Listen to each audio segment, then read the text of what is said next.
जिल्हा परिषद यवतमाळ यांनी निर्माण केलेला उपक्रम महादीप, भावी अधिकारी घडवणारे महादीप.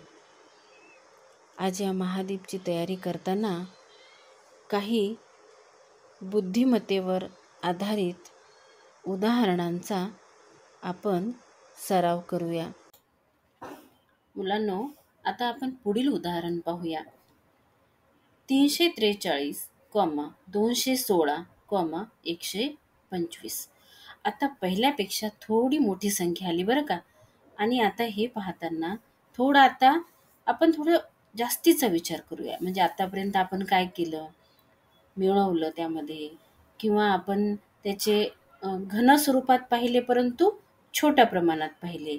आता आपल्याला बघायचं आहे की 343, 216 आणि 125 नेमकी ही संख्या आपल्याला काय सांगत आहे.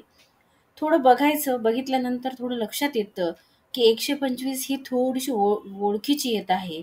बाकीच्या जरी तुमच्या लक्षात नाही आल्या, किंवा ज्यांनी घनमूळ, वर्गमूळ, वर्गसंख्या ह्या ज्यांनी लक्षात ठेवलेल्या आहेत त्यांना हे जास्त जड जाणार नाही. परंतु एक छोटी संख्या कारण 5वीचे मुलं आहात तुम्ही, आणि घनसंख्या, वर्गसंख्या हे तुम्हाला समजण्याला थोडासा वेळ लागू शकतो. म्हणून मुलांनो, तिसरी संख्या पहा, 125 आहे. एक आयडिया लावून पाहू आपण की 125 हा 5चा घन आहे.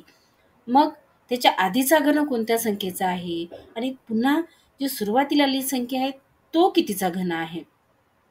मग असं करताना आपल्या लक्षात येते की 343 हे 7चा घन आहे, 216 हा 6चा घन आहे, 125 हा 5चा घन आहे.